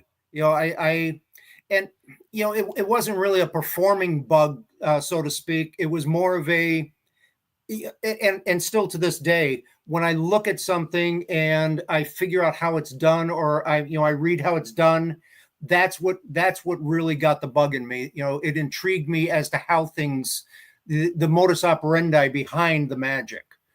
And there were a couple small tricks, that people really wouldn't know the name of, but the Chinese wands, linking rings, things like that. So, and then it was a book of beginner magic. And then my very first book of real magic was my parents and I went to New Jersey, which is where I'm from originally. And we stopped in a shop because I had the bug. My dad took me down to a shop, and I saw the shop owner's daughter blew me away with card magic and coins and stuff. And one of the books that I wanted was a book called J.B. Bobo's Coin Magic. And I learned my very first coin trick, from that book. And to this day, I still use the slate and do the trick. Wow. And for record, I'm 66 years old. So I've been doing it for a long time. I like many magicians, I dropped it, picked it up, dropped it, picked it up. Career got in the way, family, things like that. Sure. And, college, I did it a little bit through college. But I never had it as a job during college. And much later in life, I actually had it as my full-time job. Oh, that's so cool. So let me ask you, my guest is Lou Lepore. He is a magician, retired magician, as I understand it, but it sounds like you still don't ever really truly retire. It sounds like you're still kind of in the world a little bit, which is kind of nice. Kind of like your business. You never really retire from it. Right. You can always do it. I consider myself a comedian because all my best friends are still guys I started with. I only did it for like 7 or 8 years full time, and then I switched to writing. So I totally get that, but you still feel, I guess it's who you identify with mostly. Sure. It's in your blood. Yeah. So you talked about going into that shop and finding magic and learning how to do tricks. How long did it take you to get good at them? Like, I'm sure there are like the go-tos that you learn when you're starting out. How long did that take you before you thought, hey, I can do this? Oh, I would practice and practice. And one of my very first shows I did, pretty much every magician starts out doing birthday parties. Okay. So, you've got guys in the area. I don't know if you're, Rondini, Bruce Hetz, all these different guys in the area. They all do birthday parties. All right. So the very first birthday party I ever did was a friend of my sister. My sister's about 4.5 years older than I am. And she had a friend that his little boy was having a birthday party.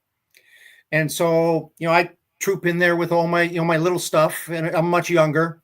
And I was so nervous. It was unbelievable. And I had been doing all this stuff, but had never done it in front of a real audience. I had done it in front of, relatives, grandmother, grandfather, all these different people and friends and family.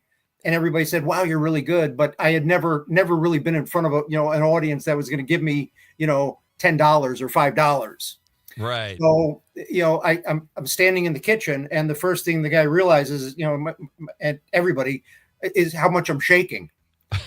and he hands me, something. He said, here, take a swig. And before I even realized it, I took a drink, and I looked, it was beer.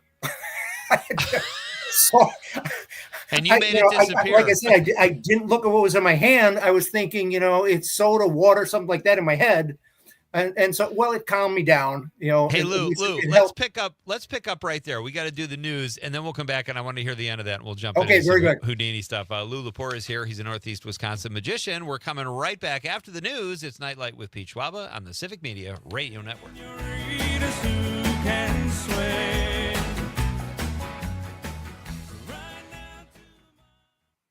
De Pere to Swamico, 97.9 WGBW.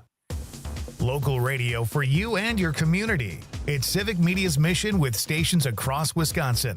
Find your favorites at civicmedia.us. For 97.9 WGBW News, I'm Lisa Hale. It's Fix a Leak Week, and Joanne Krulats tells us why that's important. The Wisconsin Department of Natural Resources is highlighting the importance of preventing household water waste and practicing water conservation in recognition of the Environmental Protection Agency's Fix a Leak Week.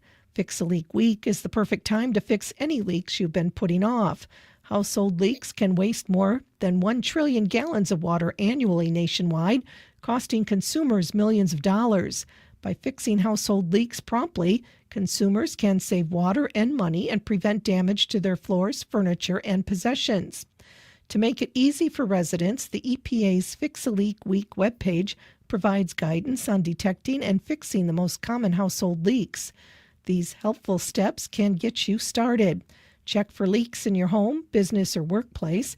Use the EPA's Detect and Chase Down Leaks at Home checklist. Start toilet and faucet repairs with helpful information from the Fix a Leak webpage. Learn how to replace your shower head with a video from WaterSense. Don't be afraid to consult a plumbing professional to help you get your leaks fixed or old fixtures replaced with more efficient models.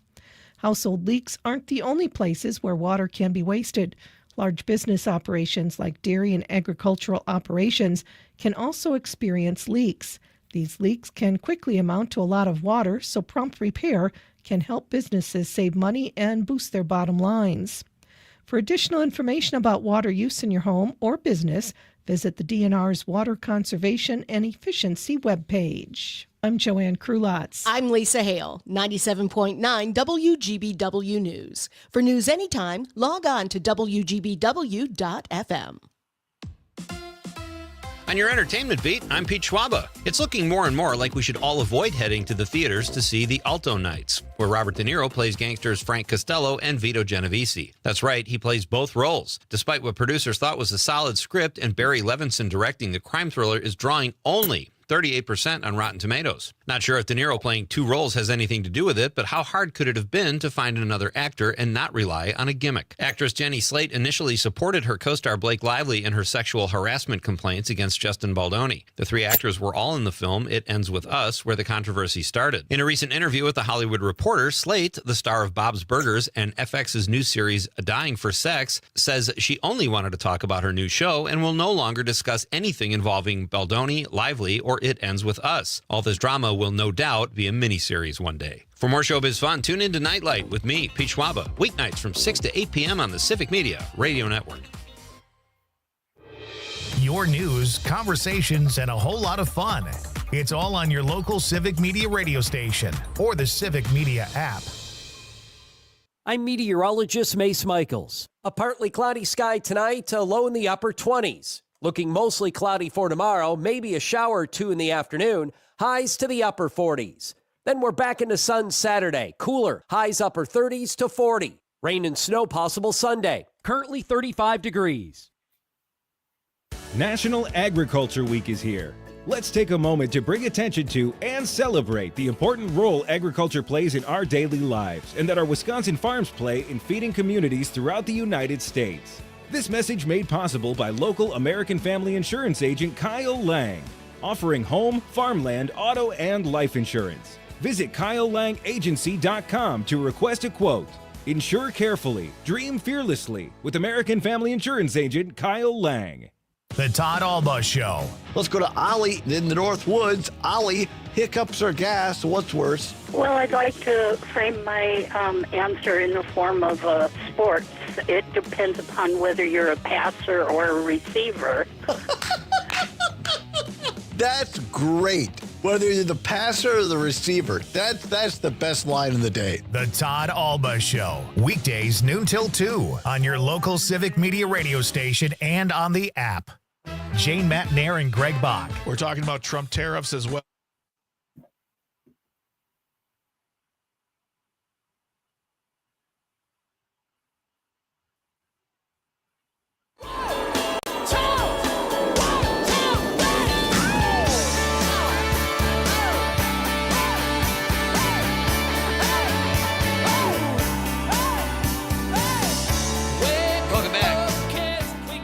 Got Nightlight with Pete Schwaba here. And our question of the night, it's not too late if you want to play, is what is your favorite Italian dish? It is National Ravioli Day. I said pasta with garlic and oil, extra, extra, extra garlic, and then double it. And Conrad said a funky, cool designer pizza he had in Italy. Our guest, Lou Lepore, a magician here from Northeast Wisconsin, says gnocchi. And there are no wrong answers, folks. It's just fun to read your text on the radio. So Lou is our guest. We're talking about how he got started and when he felt comfortable performing magic. Lou, we had to go to the news, so please continue your story about you wolfed down some beer at a kid's party, and then you felt a little more at ease. A little more at ease and got through the show, and I think I might have been paid $5 for it. So, it was my first paid gig. And a free swig of beer. And a free swig of beer that I had no idea what it was. That's hilarious.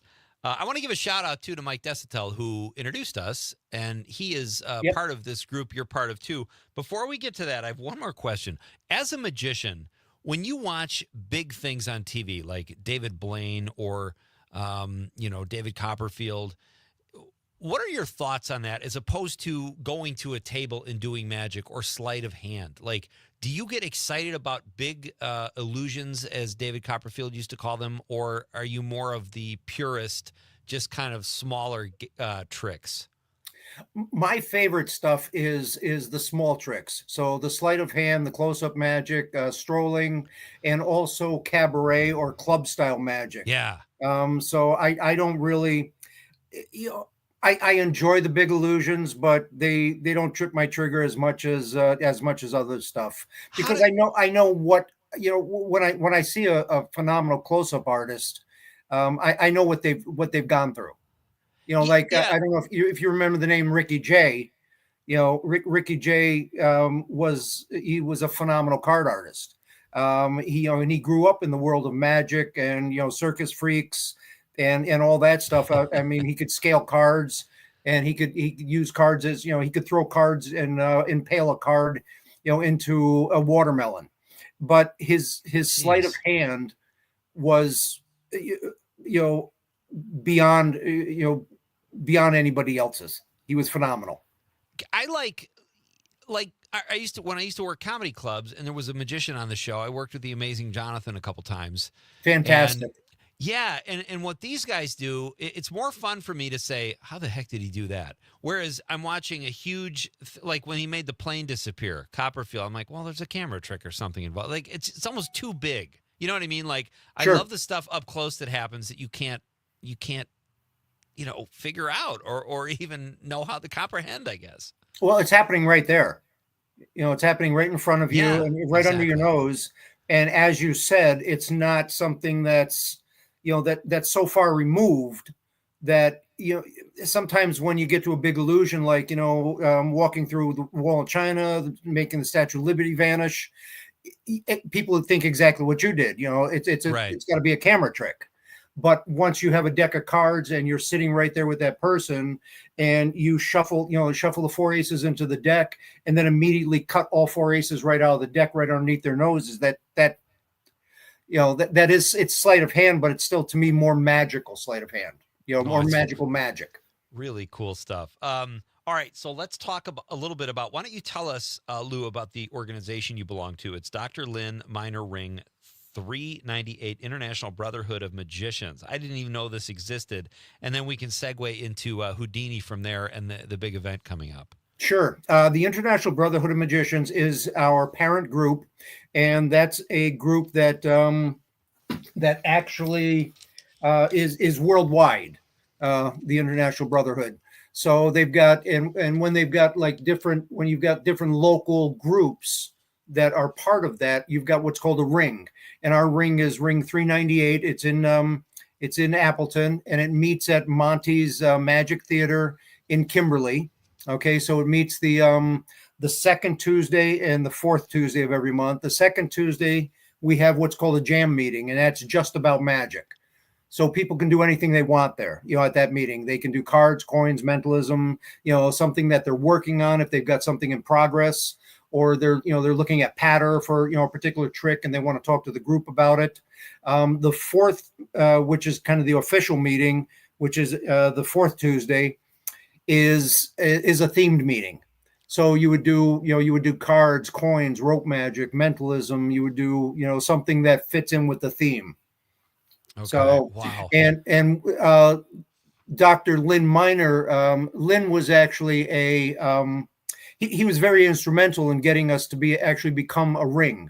Okay. So it isn't that, they give it, it's not that you can get, like 10 guys together and all of a sudden say, oh, we're going to be a ring.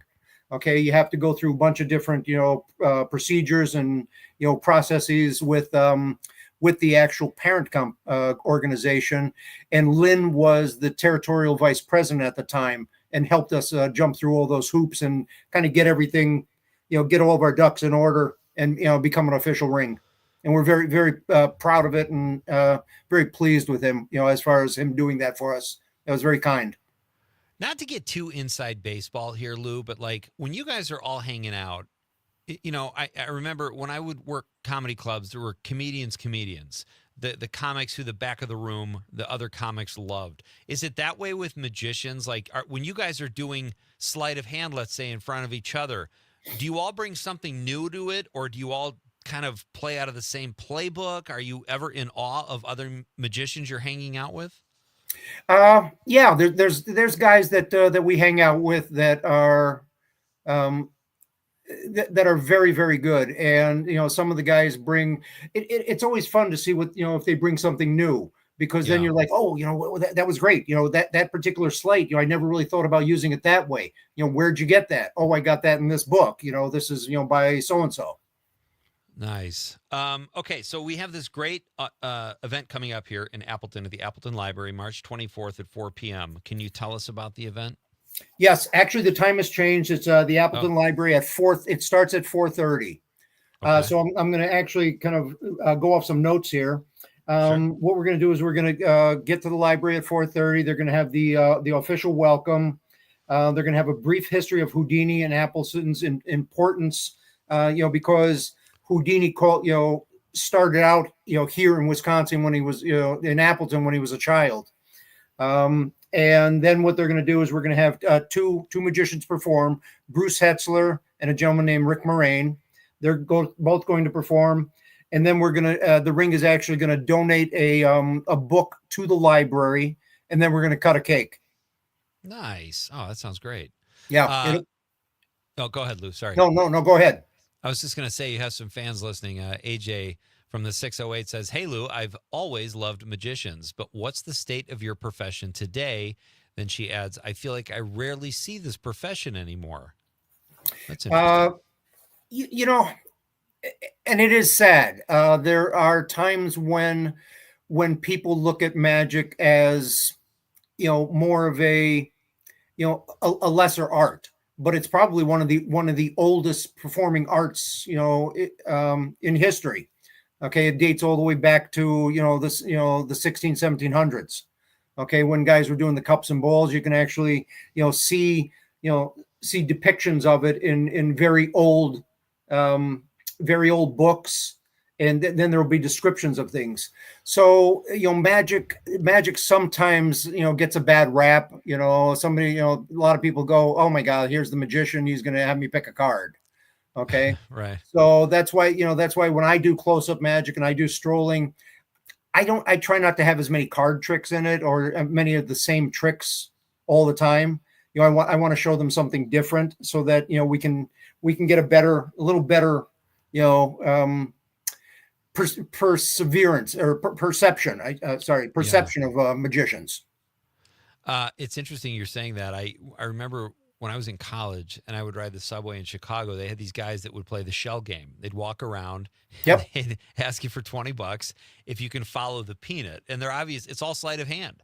And people would get cocky. And I found myself rooting for the guys who are ripping these people, not even ripping them off. It's a hey, if you can guess, but they're sleight of hand. And I remember one woman in particular going, "That's easy. It's right there." And of course they pick it up and it's there, and then they do it again and she puts $20 down and whoop, it's not there now. People would get so mad when they would storm off, but I found it interesting that I was cheering for the guys who were doing the shell game as opposed to the people guessing. I bumped into that in New York. We went back to visit, and I went down to Times Square with a cousin to see the old Doug Henning show on off Broadway, the Magic Show. Yeah. And as we were going there was a guy doing the 3-card Monte game. And it's same thing as the shell game. It's a 3-card Monte. You got 2 blacks and a red queen, and you got to find the red queen. Keep your eye on the lady. Right. And I found myself doing the same thing as you. I was kind of cheering for the operator, that I was like, oh, he's good. Oh, look at that move. Oh, I like that. My guest is Lou Lepore. He's a magician from here in Northeast Wisconsin, and we're talking about an event coming up at the Appleton Library, March 24th at 4:30. You're going to talk about Houdini, commemorate the 151st birthday of Harry Houdini. Yep. What can you tell us about Harry Houdini, Lou, when it comes to, I looked him up earlier, and it says Houdini used what is called static apnea, in which he remained calm and did not move or for more than is necessary to conserve oxygen. In other words, Houdini's ability to escape underwater confinement came not from magic or even special equipment, but rather from a skill few people know how to develop. Does that make any sense to you? Can you explain that to us? Yeah, well, in a way, he would lower his heart rate. Okay, that's the same type of thing like David Blaine did when he was buried alive. that type of, and so David Blaine would do he kind of practiced that also. Houdini, I think David Blaine held his breath longer than Houdini did, at the time. And if I recall, now I haven't read a lot about that specific, part of Houdini, but there are divers, the pearl divers, I think use the same type of breathing technique, or that type of technique to go, down really far. How long could he hold his breath? If I'm correct, I want to say it was over 3 minutes. Okay. Conrad, do you think you could beat that? No. All right, fair enough. Have you? I used to try when I was younger, and I was first reading about Houdini. I was always trying to hold my breath and see how far I could go. I think I got over a minute. Okay, and then I thought, well, I don't really want to jump into rivers and go in a box or anything, so I'm just going to give this up. I'll stick with the sleight of hand stuff. Yeah, I'll go with the cards. That's I won't die doing card tricks. He had some close calls, though, didn't he? When it came to these escape things he would do, did he ever come close to death during one of those? From what I've read, no. A lot of it was, when Houdini would have he would always put a challenge out there. So when he would do a challenge escape, he made sure that he always saw, like if it was a huge one, like a box or something, he made sure that he looked at that, that item a day or two ahead. Okay. So that he and his team could figure out how he could get out of it. Okay. Now, when he would do, a lot of people would say, he came, doing all the bridge jumping, people would, they would put handcuffs all the way up his arms, and people would bring handcuffs and, say, oh, put this one on, you can try this. Well, as they were coming up to him, his team was making a decision as to what handcuffs would go where. So if he knew that it was maybe something that would give him a problem, he would put it farther up on his arms so that he could get the easy ones off and on the bottom of his wrist. And then he would just drop the top ones off, and they would just drop off. Wow. It's a science. Yeah. He was a phenomenal showman. Yeah. But he was a smart showman, and he never took anything, for granted, and never left any box unchecked. That's fantastic. Lou Lepore is here. He is a Northeast Wisconsin-based magician. Great event coming up in Appleton. We'll have a couple more minutes with Lou when we come back with Nightlight with Pete Schwaba on the Civic Media Radio Network. Never had.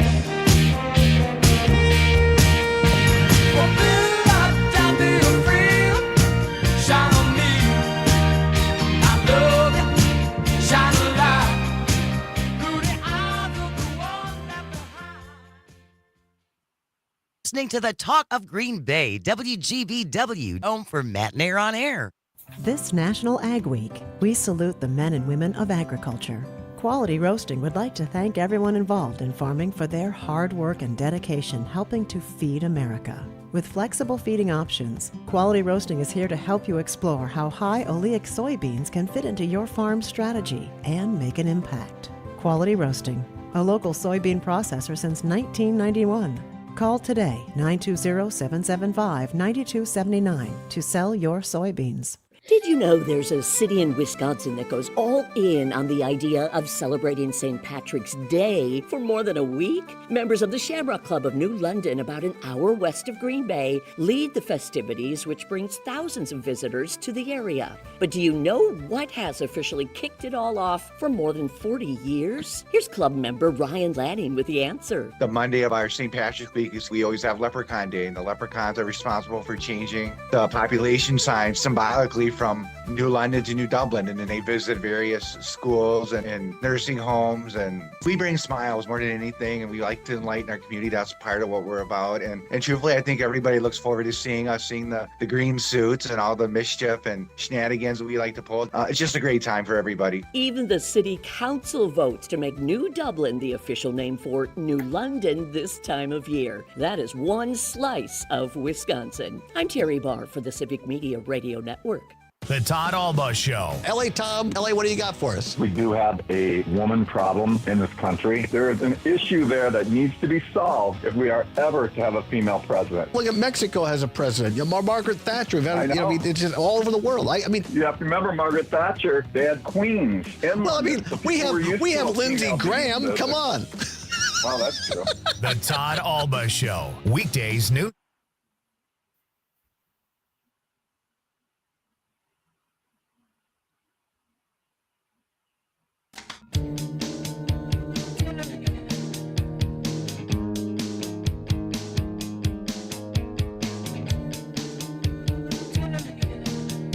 Welcome back.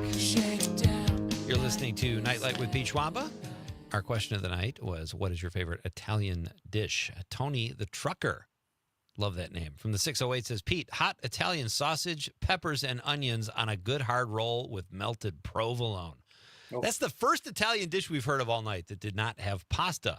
Well done, Tony. That sounds great. And Mike on the stream says, my favorite Italian dish is the spagomlet. He's referencing an ad lib from The Godfather of Green Bay by our friend Eric Price, which was a very, very funny line. Thank you all for your text. It was another good question. People love their food questions, Conrad. I'm gun shy. People love their Italian food.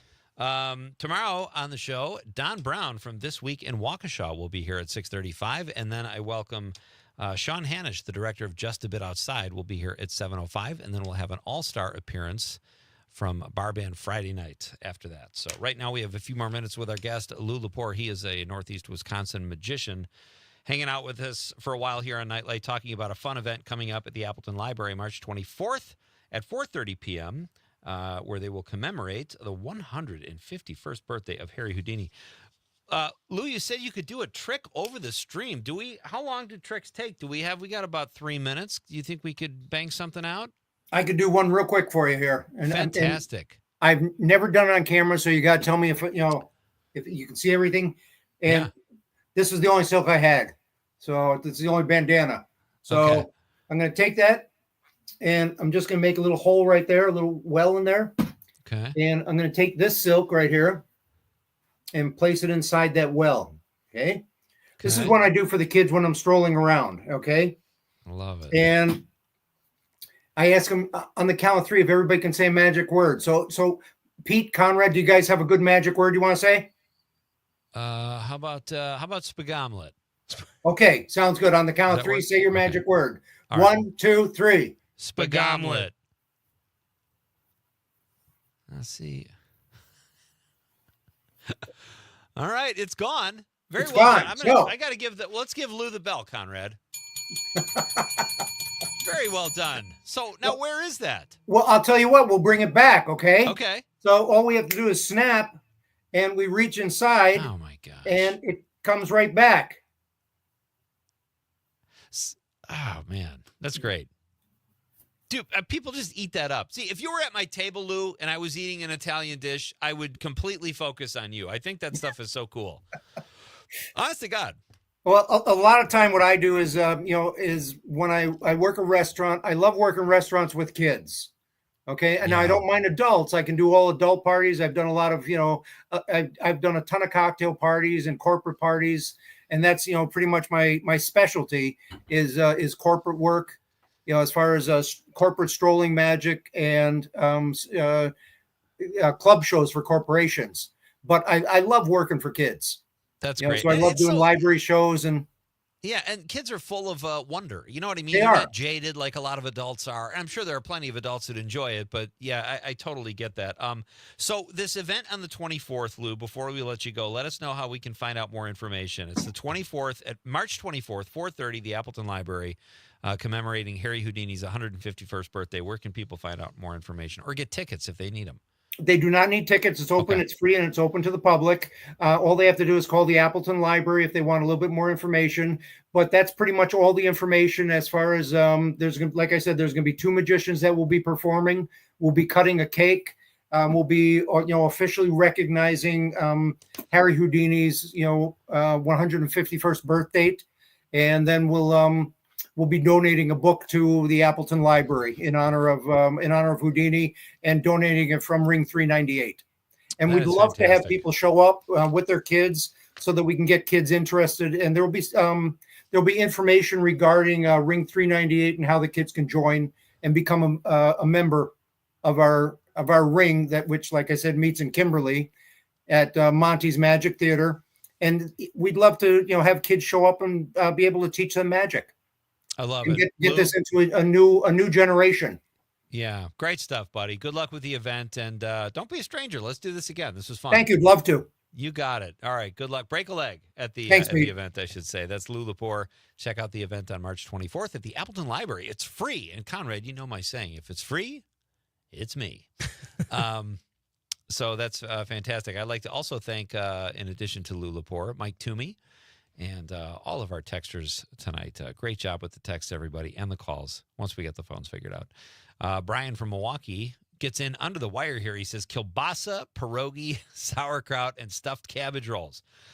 Brian is being defiant. He wants nothing to do with Italian food. He's bringing the Polish food, and that's okay, too. Whatever whets your appetite, Brian. Great stuff. Thank you for the text. Steady Eddie. Oh, my God. Radio history, again, being made here on Nightlight. Steady Eddie with his third text of the night. There we go. That actually has been done before, but not by Steady Eddie. So let's read this. He says, Pete, tonight I'm going for the three Pete. 3 texts to Nightlight in one night. I should have read this first. He says, ask Conrad to call the Guinness Book of World Records people. This isn't a record for Nightlight. Some people just keep texting, but this is a record. It's a personal. Yeah. Steady Eddie. You should be happy with that. He says, I remember as a kid reading a paperback about Houdini. I saw the movie Houdini starring Tony Curtis on TV. The movie was magical. It's my Milk Duds movie pick of the week. I give it a what? I give it 3 1/4 Milk Duds. Well, that's really gross. Thank you so much, Steady Eddie. Thank you for all the texts. We'll be back to do this all again tomorrow night, folks. Great hanging out on the Christmas Eve of weekdays. And tomorrow night, more fun on Nightlight here on the Civic Media Radio Network. On behalf of the lovable producer, Conrad, I'm Pete Schwaba saying good night, Wisconsin. Oh, yeah. Oh, take me to